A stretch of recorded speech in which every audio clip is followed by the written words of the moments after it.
back and better than ever. Goodness. Can you believe we keep getting better? Yeah.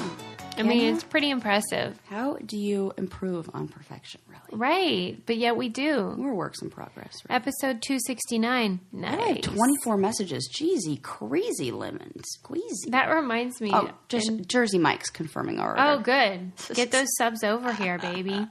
That you just reminded me by saying Jeezy Crazy that in Brain Candy Crush they did a thread, which I will now open up. Yeah, I love a thread. Where they wanted to say, like, what is your favorite, like, thing that they say on the show that, like, sticks with you? Let me find it. There were some good ones. Somebody said Jeezy Crazy was one of them. And, like, a lot of them are... I forget that I even say... I thought that was, like, a one-off thing. Guess I do say that a lot. And, like, just the reactions, like, whenever you say, what? Yeah, that is an accurate... It's just how I feel. I'm like, So, yeah, Jeezy Crazy. Oh, they like Sarah's Got a Theory. Annie Hoodles. When I say Sarah Louise, stop being hilarious. This just in... Obviously. Obvi. Bonkers. And then when you go, I love this. It's like, when you say, tell me everything. Tell me everything. Hello, friends. Somebody likes Sarah's emo MySpace name, Tuesday Time Sacrifice. Oh, you know what's so funny is I signed up to play a game online and like, it's the Samantha Bee. This is not a game. It's like this app that like is like politic questions. It's real fun. But they have you pick a screen name and they say double the points if it's your original AIM screen name. And I was like, gotta do it. Tuesday Sacrifice it is. Oh my God. So now that's the name was your I play with. AIM. Yeah, handle. Wow. Yeah, man. Boy, oh boy. Mm-hmm. It's a good one. Come on. That's you. I know. And somebody said when I read this, I heard Sarah's voice, and I thought, I think that's mine. That is. Yeah. By the way, I'm Susie, and you're Sarah. Yes. People don't always know that. Really? Somebody wrote on Instagram, like, I just realized I had the voices backwards. I'm like, you thought I had a husky, sexy voice? Oh, and you thought I had a high-pitched voice of an angel? Of an angel. Then somebody said they like when you go, oh my God. I don't remember you doing that. I do that a lot. Then somebody loved when you almost won at Home Depot. Oh, that was a good moment, but hilarious, but not. And when you say I really thought I was like the 1,000th customer or something. Oh, for Pete's sake. You said one that I didn't realize in the moment until I listened to the episode, but I just have to give you props for this. When you were talking about the serial killers and you called them your penitentiary pals, I realized that it was short pen pals, and I was like, oh my God, she's genius. And I laughed about it to myself while I was taking a shower, like for like a good 10 minutes. That happens to me a lot because I do other totally things while we talk. I don't always hear your little side remarks and stuff until I listen. Oh, that is funny. And then when we smack the table when we're laughing. Yeah. And when somebody said they thought it was funny when I said, you hate things that scurry to you. But it's true. I hate them. Can it be better? Mm-hmm. What in the actual fuck? Sorry, Linda. Mm-hmm. When Susie says, Sarah, when she's in disbelief. Yes. Bonky. First of all. That's when you know we mean business. We are serious. Super serious. Oh, and then I guess you say this. Okay. Is it okay? How do you say it? It's like a long O, like, okay. Okay. Yeah, that's it. That's usually when you tell me something like drinking blood of the young person will keep you young. And I'm like, okay. Okay, that is definitely it. Oh, yeah. That's funny. Yes. Oh, they had a lot of good ones, but I was like, this is really fun. Oh, and then, of course, Sarah's quote of all time, no one on their deathbed says, I wish I got less dick. Is that your line or mine? I can't remember. But, I mean, we both believe it. We both stand by that. Yeah. Yeah. So that was a fun thread. I love stuff like that. I do, too. Okay. I guess we do have more of a pattern of speech than we thought we did. Well, for sure. Yeah. And, we're in a groove, I would say, with the show. Yeah, I love it. After 268 episodes. You want to know something funny? I did a presentation a little while ago in class, and I got feedback from my professor, and I talk too fast. What? So I got to slow down. I mean, it's one thing when you're on a podcast, but it's another thing when you're trying to deliver important information, and I get it. What was the context of the criticism? It's constructive and not really criticism, but more like, hey, in like a good way to get your information out in an understandable way. She basically was like, you don't need to fill dead air. Like, let people, Right. And she's right. And I was like, I will do that. She's like, it's going to feel like you're talking in slow motion. Oh my gosh, it's true. And it's true. And so when I do, I'm like, oh, but it's like normal speed for everybody. Were you speaking in English? I was, but I wish I could be talking fast in another language. Do you have a secret way that could help me do this? We do. There is a great way that you can learn another language, and it's Pimsleur. I think I'm pronouncing it right. It's Pimsleur. And this is a linguist and professor at UCLA that developed a really cool method to help people learn a language, which, there's all these different approaches.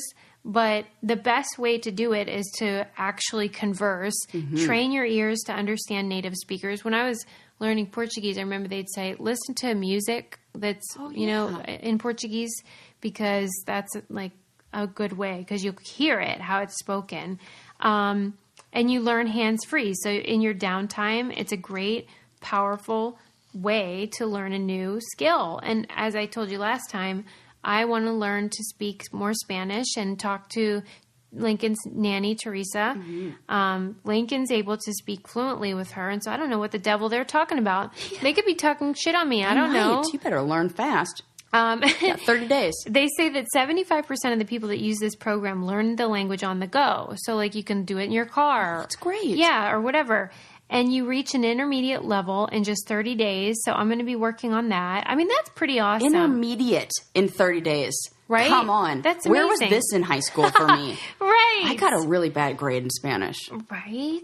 Like a B, let's be real.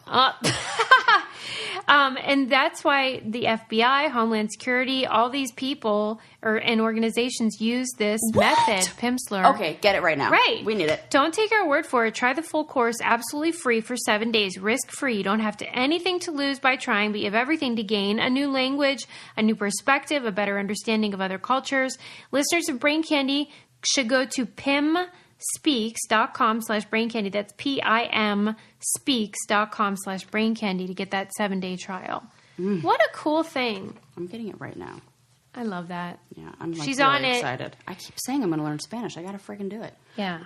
Speaking of like the language part of your brain. Yeah. I read something really cool from Business Insider. It's this doctor. He's a neurosurgeon. His name's Mark McLaughlin, and he loved reading. Still loves reading, but he, as a neurosurgeon, he wanted to know, like, what is reading actually doing for me? Like, it makes me feel really good, but what parts of the brain are like at work here? Yeah. So he went in and tried to crack the code.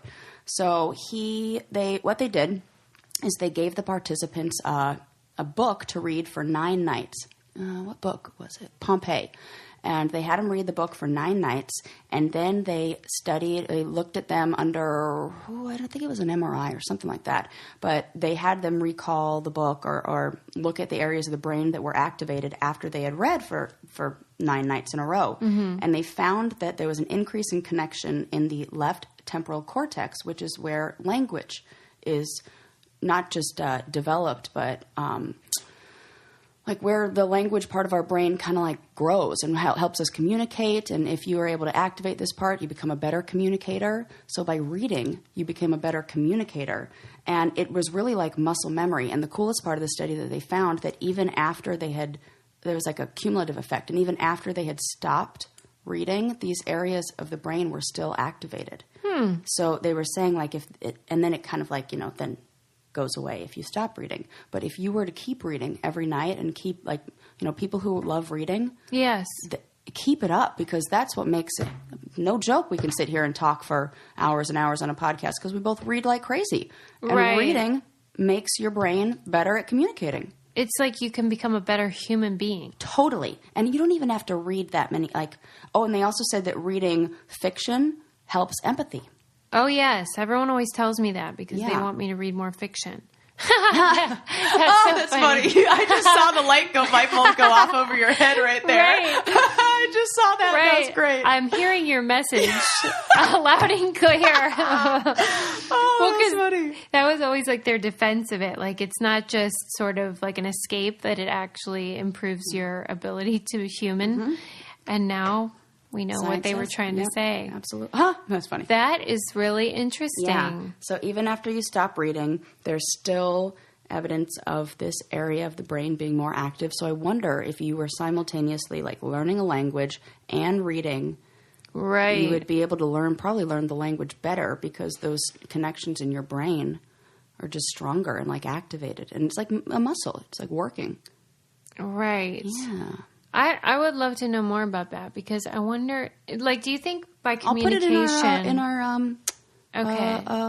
newsletter. And it's from the Dr. Mark McLaughlin is the writer of this article. So he's writing it like first person as here's why I did this, here's why I was interested in this, and here's what we learned, and here are a few other studies, that echo this. And you feel like, is it saying that if you're a reader, you're better at conveying a message to another person? I think that's it. Okay. Yeah. That's interesting. Yeah.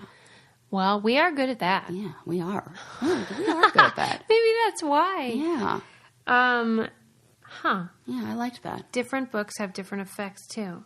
Yeah. I finished that Small Fry, which was the Lisa Brennan Jobs book, Steve Jobs' daughter. Yeah. Man, that was interesting. I kept thinking about it because I had read the excerpt and we talked about it on the show, but then the book was fascinating. It probably more so because I happened to be, dealing with the whole stuff with my dad. Yeah. And this was about a relationship between a daughter and a dad. And, like she was the product of a relationship from before he was sort of Steve Jobs. Yeah. And then he eventually started a family and had 3 kids with that woman.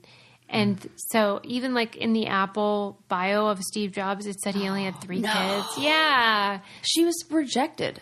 And I thought feelings of abandonment. For sure. And like just like being an outcast and not being good enough.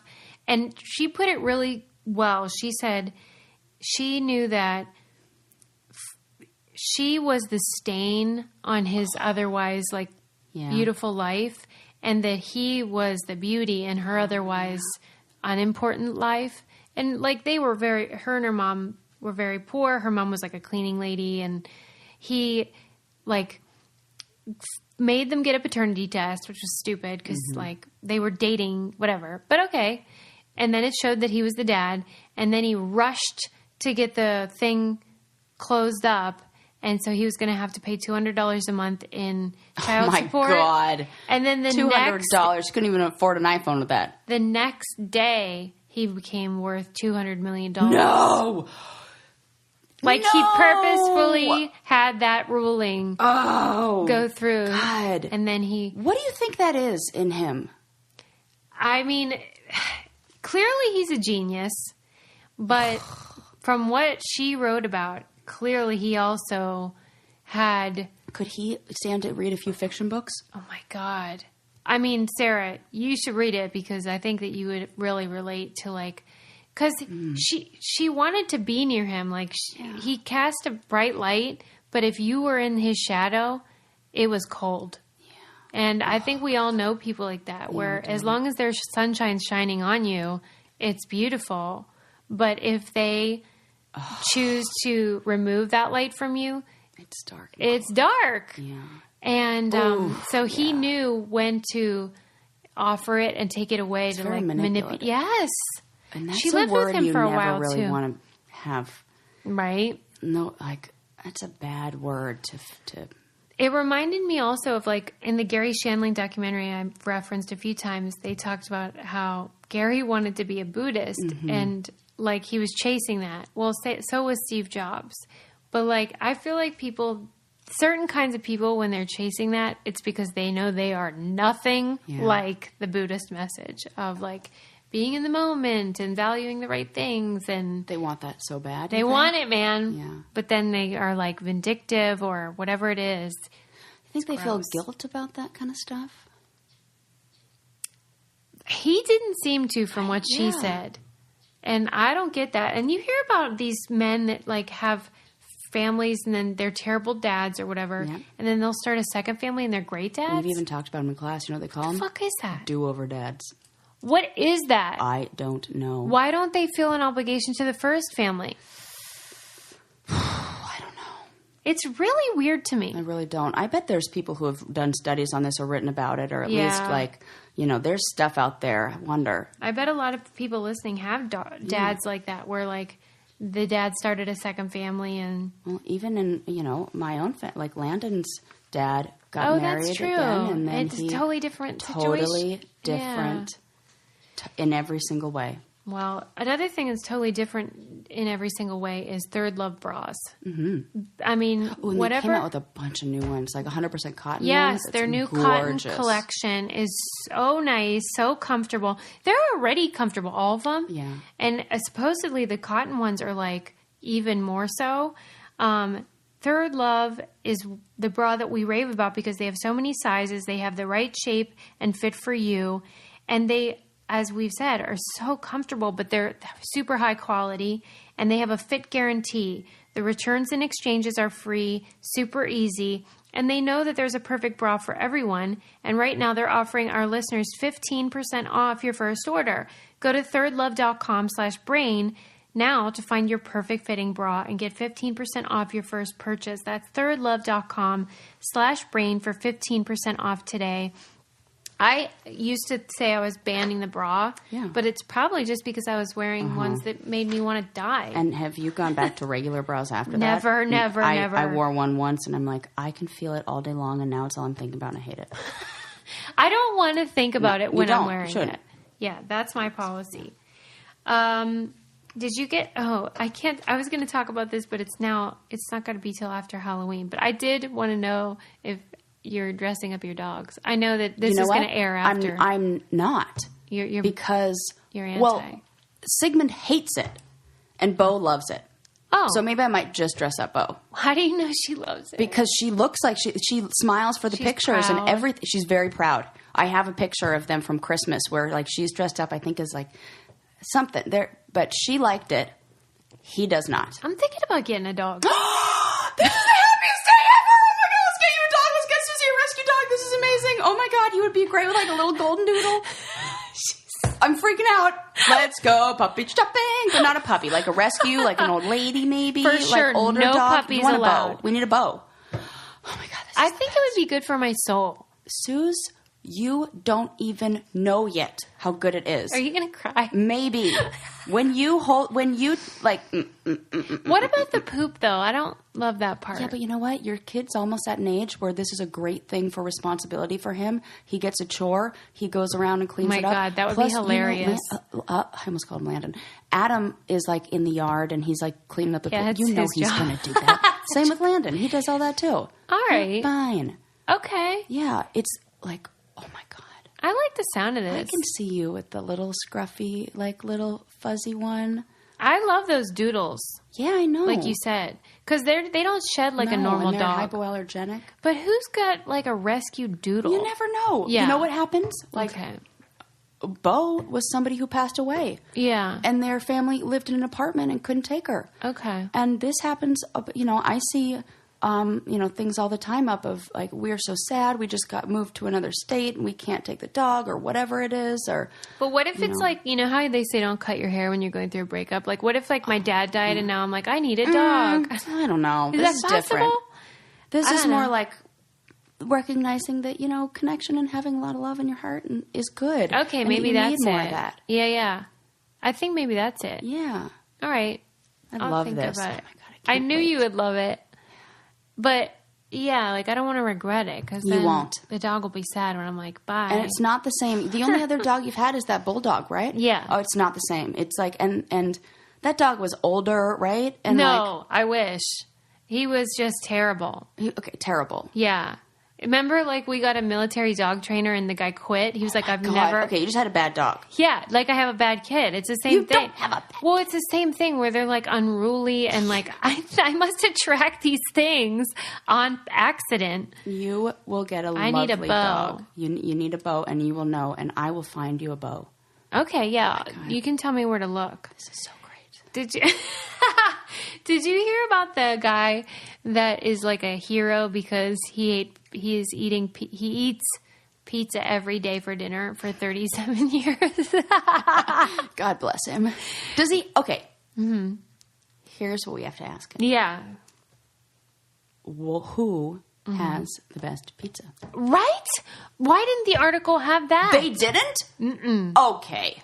They did say that he only eats it plain. He doesn't want toppings. Which is weird. You'd think he'd like want different ones every day, but he's like plain pizza plain cheese every night for dinner. And this better not be like, home box pizza. Right? What kind of pizza are we talking? I have a lot of questions. You scratch the roof of your tongue. Sarah's talking about how I had to sneeze and I paused it, and then the sneeze never came, so that was stupid. Yeah. I was telling her that if you scratch the roof of your mouth with your tongue, then what? It gets rid of the sneeze. Oh, okay. Like if you can't get it out. But what's the banana thing you said? Because banana kind of makes your tongue scratch the roof of your mouth. Oh, right. Yeah. Okay. But if you just kind of skip the saying that, just do it with your tongue, it works. Well, anyway, this guy said he, from the age of 4, had pizza every day for dinner. From the age of 4? Yes. That's kind of, the parents, what are we doing here? He's not calling up Domino's himself at 4 years old. True. That's true. So did he come from is this a long line of pizza eaters? It must have been, right, it's a family tradition. Maybe, like, they just chose their battles. And if you eat really nice breakfast and lunch, it's fine, I guess. As long as you're getting your veg. But, like... no protein, though. I was reading a while ago about these people that it's a real thing. Like, you know how some people say that they only want, like, chicken nuggets or... bland stuff, and that's all they'll eat. Even adults, not just kids, right? And that it's a real thing that like everything else has too much flavor. Yeah. I think that maybe these people are also introverts. Why? Because have you heard of the lemon study or the lemon test that they do? What is it? So if you take first, you test people on their level of extroversion and introversion. Oh, yes. Then you give them a long strip of, paper, flavor. A strip of paper, like this long strip, almost like a receipt paper kind of thing, but made out of it's like a construction paper kind of material. And you squeeze lemon on their tongue. The introverts will be able to lick longer, have more saliva that they produce from the lemon than extroverts. What's that about? Saying that they're hypersensitive. They're easily stimulated by less stimuli. So they have a higher response to, so music is more intense, flavors are more intense. For introverts. Extroverts need more to get to that place. So they need that more hyperstimulation. They need more. They want more flavor. They want more... there's at least in the lemon study, there's a correlation between. Why do you think though that whether or not you can, the socializing thing, what would that have to do with what you're saying, like sensory? Because if you, how do you describe it? So if I'm an extrovert. It takes me, I need more stimulation to get to that level of arousal. If you're an introvert. If you're an extrovert. Oh, okay. You need more stimulation. So you want more conversation. You want more, you want to be out. You want to be around people. It's not as draining. It, refills you. You like that. Mm-hmm. If you're an introvert... you are very sensitive to all that stimulation. So you can't even take a lot of it. And if you do take a lot, you need to go rest for a long time. You're more sensitive in every way. Yeah. So maybe more sensitive to like a concert and that being like really overwhelming and loud and, all this stuff and not wanting to do that or too much and, What do you think it is that might make somebody be an extrovert for when they're in their youth and then become... I have no idea. That's what happened to me. I think I used to be extroverted as a child. Yeah. And then I don't think I am anymore. I'm not either anymore. Yeah, what happened? I present as an extrovert. Yeah, me too. But really, I'm an introvert. So what's the deal with that? Do you think that's a real thing? I don't know. Or maybe we've just been extroverts for so long, we're like exhausted. Now we are like, I got to crawl into my cave and I got to like be like a turtle in its shell now. True. And I'm like, I am done. Yeah, I'm depleted. Oh God. And we lived on reality TV for like 10 Okay, that years. has to have something to do with it. It has to. Where we're like, okay, I've done, and we put out a lot. We, well, and it's like weird, give a lot on here. When you're, yeah, you're welcome, everyone. Yeah. I don't know. Maybe it's just that, like, people are different with us, like, in public, too. Like, if they happen to know us from the show. And also, like, in your hometown or whatever, like in Pittsburgh, everybody knows my whole life story. And so, like, it's just different when you're out. Weird. Because you know that, like, it doesn't happen to me. And living in California. Right, that's been a nice little shield for you. Yeah, that has been. Another shield, which is really handy, is if you have really great pants on. And in fact, when I did my event in Pittsburgh, Splat Sama was there, and she runs the Facebook Brain Candy Crush group.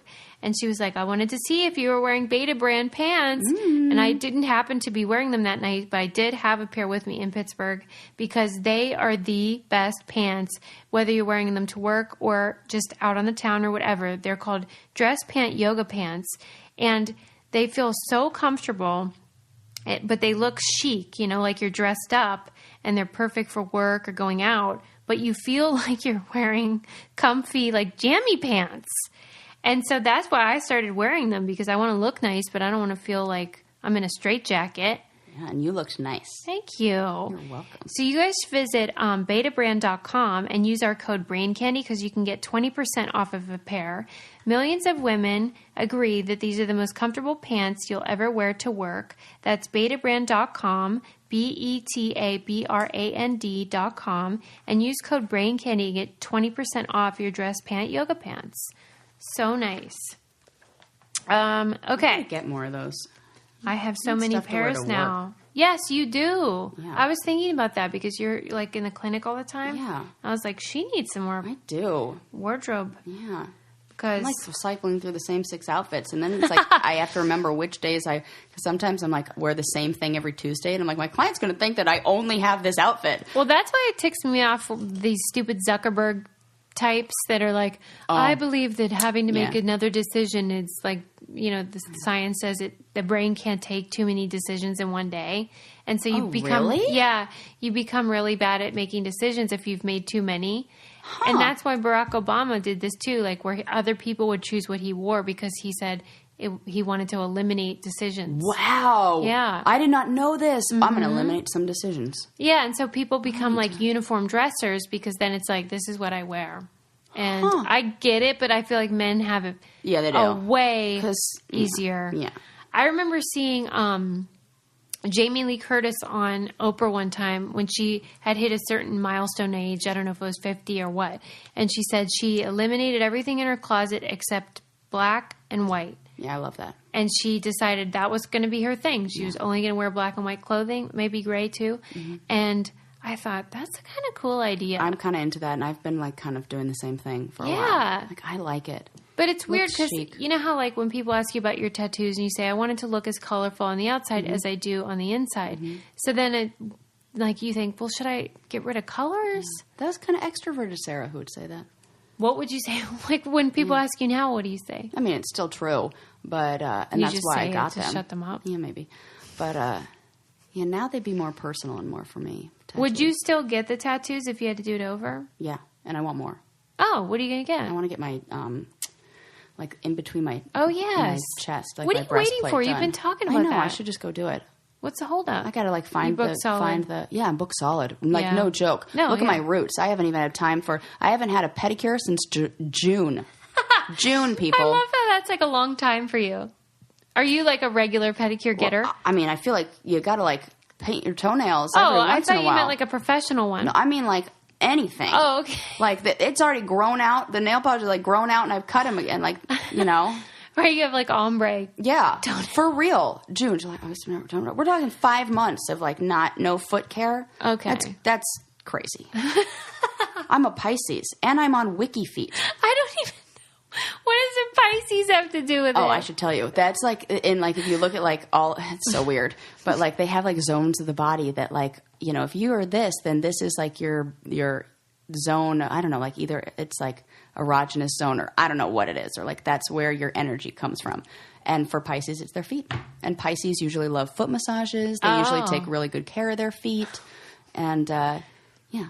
What was the other thing you said? Pisces, and then you said a second thing that was like why this was unbelievable. Oh, because I'm on WikiFeet. That, like, oh yeah, yeah. You have a responsibility to your fans. Yeah. Who is the person? I have no clue. I really want to know, because it's like, is it like a collaborative? I think it might be somebody who liked the challenge, but also has a foot fetish, and probably went through and did that to, like, every person, because I know a few people are on there. Paul is on there. Jemmy has one. She's on there. Who else? I don't know. I can't. But probably everybody. Definitely some. Yeah, I bet you're on there. Oh, I am. Oh, yeah. You? See, is somebody who was a challenge fan? I don't think so. Hold on. Let me, like, wrap up my paper here. There, my lunch. Susie was eating a sandwich. It was so good. We were both eating sandwiches. But I don't think it's just challenge people. It's all celebrities. Yeah, it is. Oh, okay. But what I'm saying is, I think somebody who was a challenge fan was like, I like the way, there was in the Venn diagram of challenge fans and feet people, he was that overlapping section. And he decided he was going to curate. Yes. That's what I think. Right, because or do you think it's like a robot? No. Why do I say that like it's crazy? I just mean, like, maybe, like, how would you decide? As soon as a foot picture is put up on MTV, then it takes it. I'm sorry. It wasn't like, it was my cast photo that was up there first. That's what I mean. Like, it's not your personal pics ever, right? What do you mean? They never take from your Instagram or something, right? Yeah, they have. Yeah. Susie's just chowing down. That is crazy. Mm-hmm. Are you serious? Yeah. When do you post your feet on Instagram? It was one of those beach photos, like my beach thing, like, before that became a real big cliche. This was from, like, 2014, for real.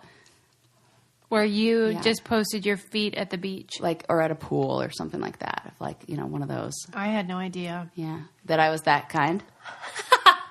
No, that they would pull from your Instagram. Well, now we got to check yours. Right? I got to do it right now. It's only cast pictures, I think. How long have you done that? Or how long has it been since you looked on there? Several years. Yeah, right? I just looked on there recently because somebody brought it up of, like, weird things people do, and I was, like, hanging out with some friends, and then they were like, oh my God, we got to see this. And then they checked it out. And then they were talking to me about the ratings and how 3 people have rated mine bad. But 80 have rated it excellent. And I was, like, more hung up on, who are these 3? Have they not seen my toes? They must have very specific tastes. Maybe they do. Maybe they like Ogre. wonky feet. Yeah. Mm-hmm. Wonky. I don't know. So yeah, I need a pedicure. I try not to judge people who have fetishes. Dude, you have even more ratings. Oh, no. Oh, wow. 2 people said yours were ugly. Okay. 54 say beautiful. All right. 19 say nice. 18 say okay. Yeah, I mean. And it says your shoe size is a 7. It's a 7.5. I cannot believe they Mine says an 8 and I'm a 7.5. So I'm like, how do they even know that? That's really weird. But you have a 4.5 out of 5, and it says next to it, beautiful feet. Oh my God. Yeah. Where are the pictures though? I'm disturbed. Oh, skip down to wall. Oh, dude, they're new ones. You have so many. Stop. Oh my God. Suze, look through all of them. They're all brain candy stuff. They're everything. You're on there a million times more than me. Wait a minute. Somebody is still actively following your feet. They're all new. Oh, I have no recent photos on there. This is not even about me anymore. This is all about you. How are your toes? Right, because mine are often like the pool. Yes. At the pool. Look at that. I don't even have some of these pictures. Like, where did they get this one of us at the table? I don't even... That is left over from the MTV. Yeah, but I didn't post it. I think I posted it. Wow. That is cray-cray. They're pulling from... I mean, they really are... I have to give them credit for being so thorough in their investigation. Gosh. Is Adam stuck on those toes and really know what he's got going? No. Enjoys what he has? No, he does not. I cannot believe this. I am so disturbed. That's you just really funny. Like, rocked my world with that information. Yeah. Wow. Cool. Oh, Sarah, I think it must be a robot. No. It's a person, Susie. That is too much work for one person. You don't know how much they love your feet. Think Stop about how much work you've put into Ken Olin. That's a good point, Sarah. Yep. When I'm committed... Right. Well, one thing I'm committed to for sure is La Tote. That's where my dress is from. I knew it. I was going to ask you. It looks so great on you. I love it. I will take a picture before you go so I can post it because you guys, Sarah was just talking about this, how the problem is if you go to work or whatever, you need new clothes and who can afford to buy a new wardrobe all the time? Not this gal. So this takes the stress, La Tote takes the stress out of getting dressed because you get the right styles in your size delivered to you. And then when you're done with the clothes, you just send them back. So you wear them as much as you want, send them back. And you can pick what ones you get, or you can let them pick, either way. And this is a statistic for you. Women return 40 to 70% of the clothing they buy. I'm in the 70% category. I return a lot of stuff. I'm over that. And La Tote created their own universal sizing system to fit you across brands because they have so many different brands that they have on the website that you can choose from. And with La Tote, you can rent unlimited fashion. Just wear, return, and discover fashion that fits you better. It'll take the stress out of getting dressed. You guys know how much we love it. Mm-hmm. Half the stuff I put on Instagram you will recognize because it's from La Tote. Go to latote.com, that's LETOTE.com, to get started and enter promo code BRAINCANDY at checkout to get 20% off your first month. Again, that's latote.com and code BRAINCANDY. I've learned so much today about WikiFeet and... I got some other cool stuff to share. I know we're not in October anymore, but this article came up and I've been saving it, since the beginning of October. But this blows my mind, Suze. Okay. Are you ready? Ready. It says that October babies have some of the oddest statistics and let me just dive right in. They're here's some reasons why October babies are special. Okay. There was a 2014 study of stamina and strength that said October-born children were stronger than those born in all months except September and November. So September, October, November babies are stronger than other babies when you look at their physical fitness. Okay. In elementary schools and things like that. More U.S. presidents have been born in October than any other. So they have presidential potential.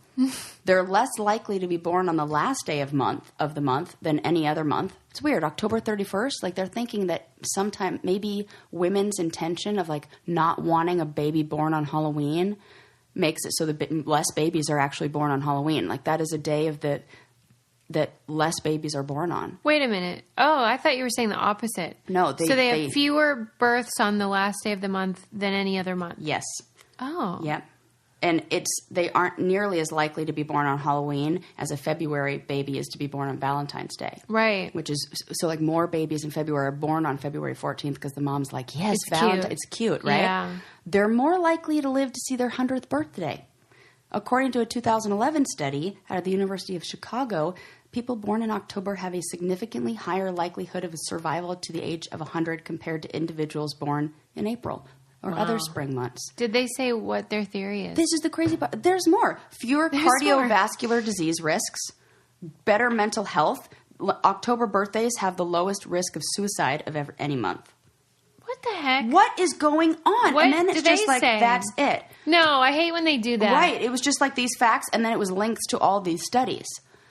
But there's no, like, what's your hypothesis for why that is? It's almost like, when are these babies conceived? And what is that? So some people, I think some of these articles that I clicked on were saying that possibly the vitamin D that the mother gets during the summer months could be contributing to the health of the baby. And if a child's born in winter months, they don't get that. So maybe vitamin D is something that's really critical in, right? Yeah. No, it has to be something about what happens during the gestation period and what goes on in a woman's body during the first 12 weeks, the second, the different trimesters, and how it correlates to whatever's going on during that time of the year. Yeah.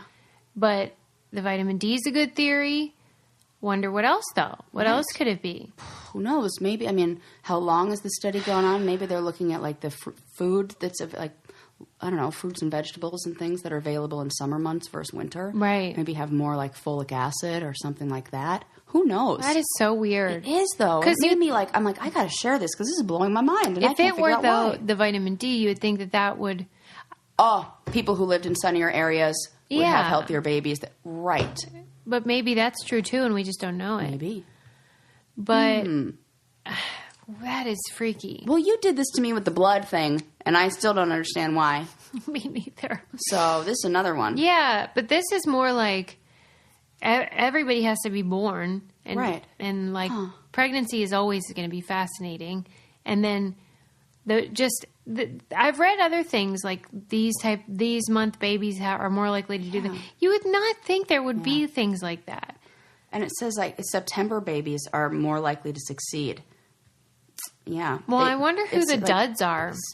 They're people born in September usually get better grades in school, and I want to read about more likely to, like, go to jail or, like, what are those months? Be terrible. That's crazy. Those are the ones. That's the article I want to read. It makes me scratch my head. I don't know what's going on there. Thought I would share that. Well, you're into astrology. What the heck is the sign? It's Scorpio. Oh yeah, is it? Maybe also Libra, I think. Or no, yeah. Isn't that also? I don't know the other one. I just know Scorpio. All I know is that I was looking for a card for my friend whose birthday is in October, and they were all out of them at the, What do you mean? Like they were, I shouldn't say, like, I should explain better. It was a card that was specific for that astrological sign. So it was like a card thing, and I was like, ooh, I'll get her, like, because she's into that too, so I'll get her, like, a little astrology card that, I don't know, says whatever inside. And they were all out of that month. So a lot of people born in October, because enough to go through all the other months were Are available. there more births, do you know? I don't know. I forget. I should know this. Oh, I think it's, like, ones who are conceived on New Year. August. Isn't, like, New Year's? My baby's birthday was going to be October 2nd, so it would have been really freaking smart. October 2nd? Yep. Huh. Because we were conceived, like, right near Christmas, like January 1st. Right. Yeah. Weird. Yeah, I think August might have the most birthdays because that's mine, and I remember I have a hearing lot that. of friends who have birthdays in that. Yeah. Maybe, I don't know. Birthdays are weird. Yeah. Everyone has one. Like, there's weird stuff about, like, the likelihood of you having the same birthday of somebody in the room, and it's, like, the odds are not what you think they would be. You think it'd be, like, 1 in 365, but it's, like, actually not that. There's weird math on it. Somebody out there who's a Brain Candy listener has heard of this and knows what I'm talking about. So I don't like weird math. Tweet at me. I don't like it when tweet at me. It's because she'll never see it. Yeah. I might. Libra. It's a Libra. Yeah, Libra and Scorpio? Yeah. Well, if it is your birthday if you just want to feel like it's your birthday, I recommend getting a TiVo situation on the go because I've been telling you guys, this is so cool. Whether I don't know, some people have, like, cut the cable and cut the cord, or they're just doing streaming. And then other people have cable, but it's, like, not ideal. TiVo is the perfect way to enjoy all the shows you love because they're the Emmy-winning pioneers in DVR and home entertainment. And here's some awesome things that they've got cooking lately. You can skip all the commercials, which I know you guys love to do, with voice command or just a tap of a button. You don't have to fast forward. You can watch shows 30% faster, but they pitch correct the sound, which is so cool. So if you're at like a boring part of the show, but you don't want to stop watching, you can just like speed it up a hot second, which is so cool. And of course, you can record all the shows that you love, and you can do it from the app on your phone, which is my favorite part, even if you're out and about.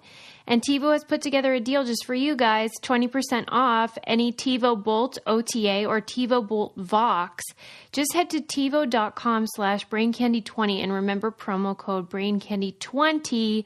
That's TiVo.com/BrainCandy20 with promo code BrainCandy20 for 20% off. Check it out. Super cool. Are you sad that Carol Spinney, who plays Big Bird and Oscar, is retiring? I didn't even know it was a woman. It's not. Oh. It's a man named Carol. Oh, I like that. That would have been more interesting. Right. Oh. No, Carol is a man, Yeah. and he played both of them for 50 years. Oh. And Grover? No, Oscar and Big Bird. Oh, Oscar. Oh, Oscar was my favorite. Right. My mom was like, what's going on with you? You only like the sad ones. Right. You like Oscar and you like Eeyore, so... But somebody wrote to him, and he said that Oscar taught this woman or this girl that it was okay to say no. Oh, and good. I thought, what an interesting thing that I would never have thought of, that Oscar can be a voice for, speaking your mind, even if it's not all sunshine and lollipops. That's good. I definitely never thought of that. I like that. Because I really thought he was just used as a tool to show that not everybody's going to be nice all the time. Yeah. But I guess I gotta watch that with adult eyes. Have you not watched it in a while? And I think that would be really interesting. Well, I think you'd enjoy it because it's hilarious. Yeah, because the jokes are for adults too. Yeah. I love Pee-wee's Playhouse. That was like my favorite. Right. And that was like that. And I've watched that as an adult. I'm like, damn, this show is funny. And there are so many sex jokes. Right. Like, that was like the whole point. So many. There was one episode I watched, and I watched this as a 7-year-old child, and I was watching it as an adult because my mom got me the box set for Christmas one year. Loved that gift. Box set? Yeah, and it's really cute. It's in this thing that looks like a playhouse, like Pee-wee's Playhouse.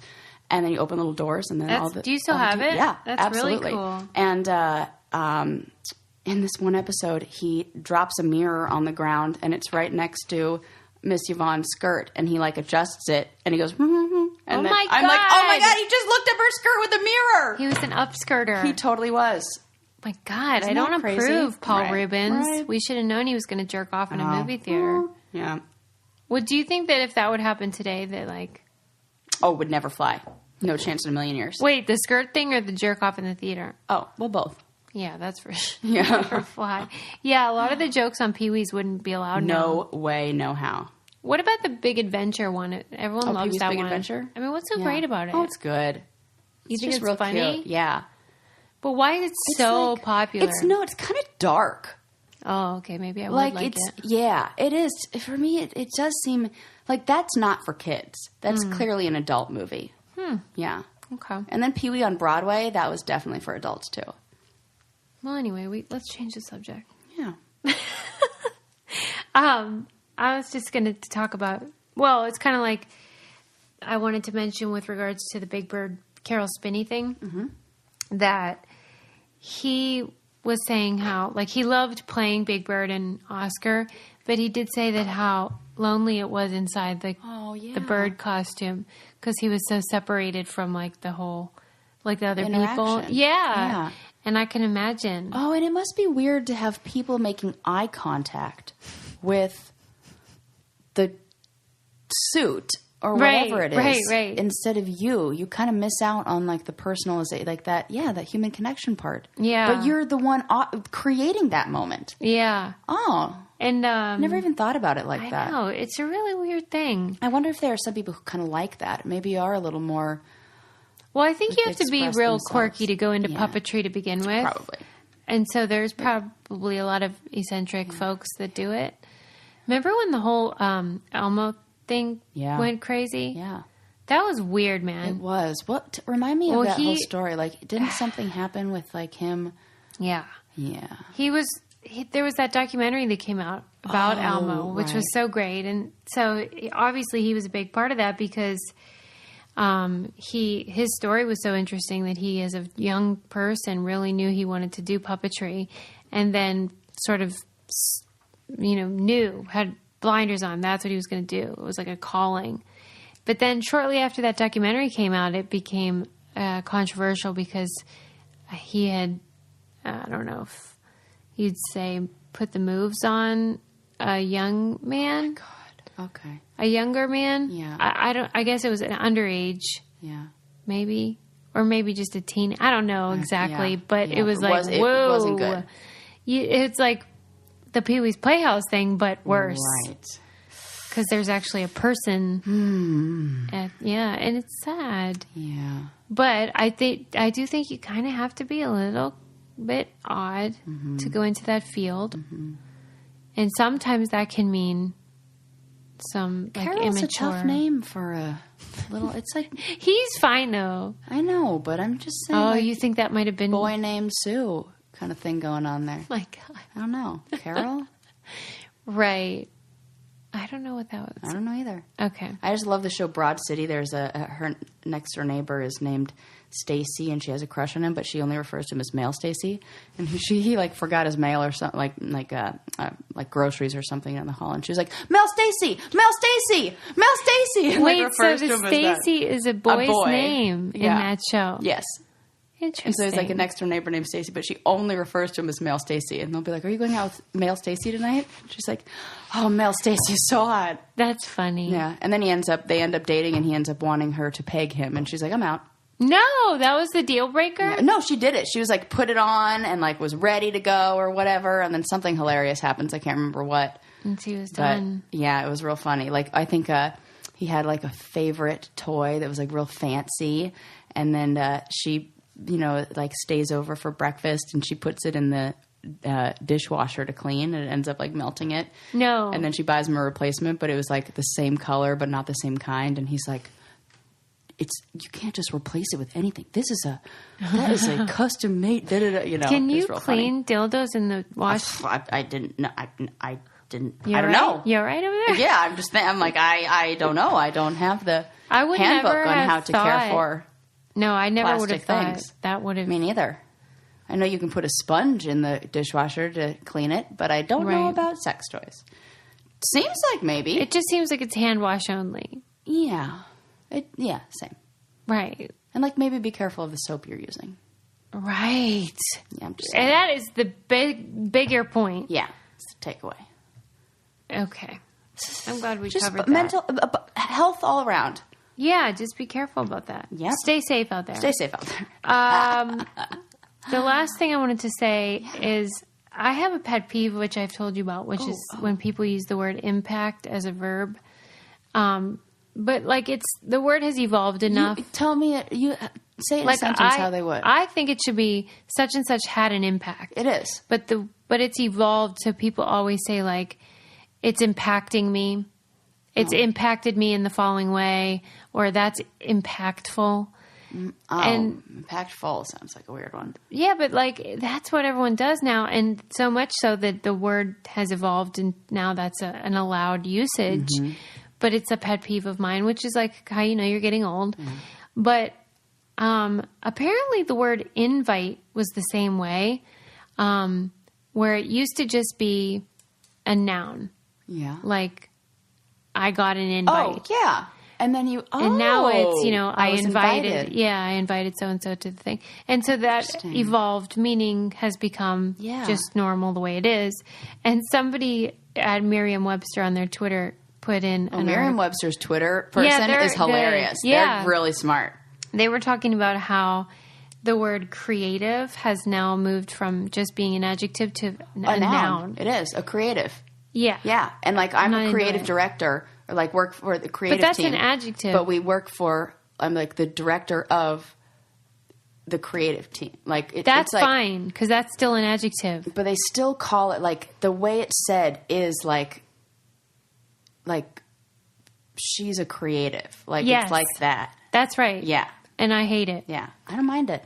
Yeah, because you're a millennial, so you're like fine with change. Like, because you're still young and like, whatever, things happen. Yeah. And I'm like, nope, There's some of them that, like, I'll never get down with the use of the word "nother." Oh my, who does that? A lot of people, a whole nother story. Oh, you hear it. I heard it 2 times yesterday. That's a good point. I never thought about it. That's a whole nother story. And I'd be like, go ahead and look up "nother" But don't in the you dictionary. say that sometimes? No. So that's an entirely different story. Because my mom drilled it into my head. Every time I said it, she'd be like, how do you spell that? Where's that in the dictionary? Wow. And I'd be like, N-U-T-H-E-R? And she'd be like, no. Well, right. A whole nother.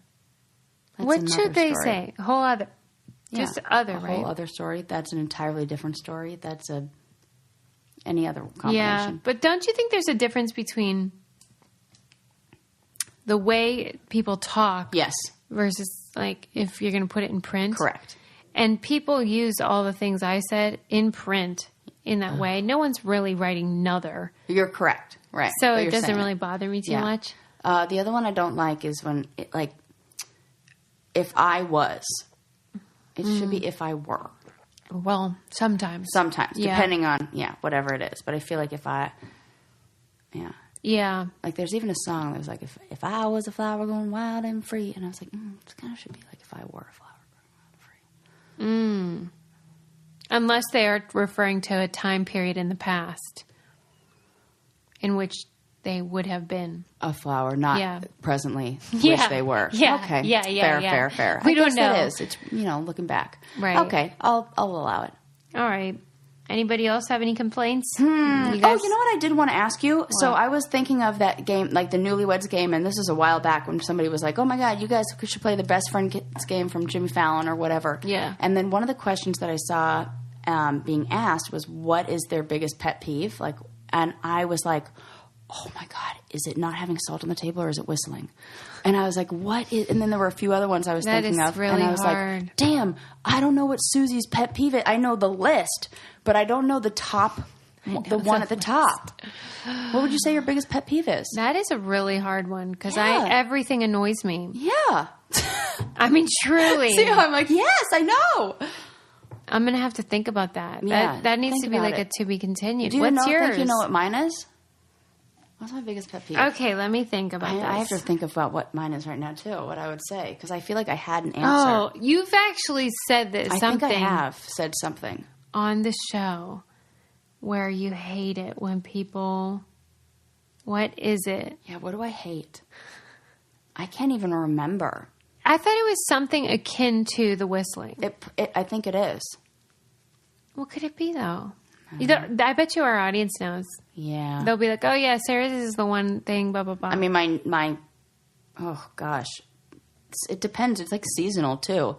Seasonal! Because now it's like allergy season, and oh, my God, people who sneeze into any place but their elbow or a tissue. I've had it with you people. Yeah. I'm over you. I love how it's seasonal. Yeah. And then it's going to be something different in Christmas. Well, and I can't say whistling because I really have realized that I'm the whistler. Yeah, you are. I'm 100%. And I, can't stop. Yeah. So. I have so many. I'll have to make a list and then do a Tell tournament of champions. Yeah. Everybody, let's do oh my gosh, a whole,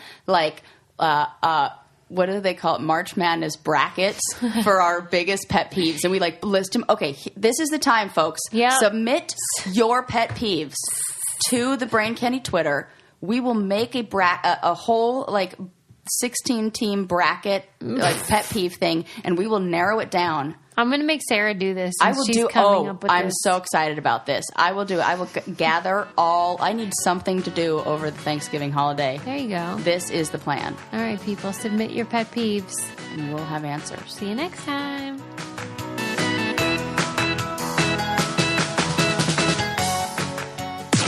This podcast is brought to you by Wave Podcast Network.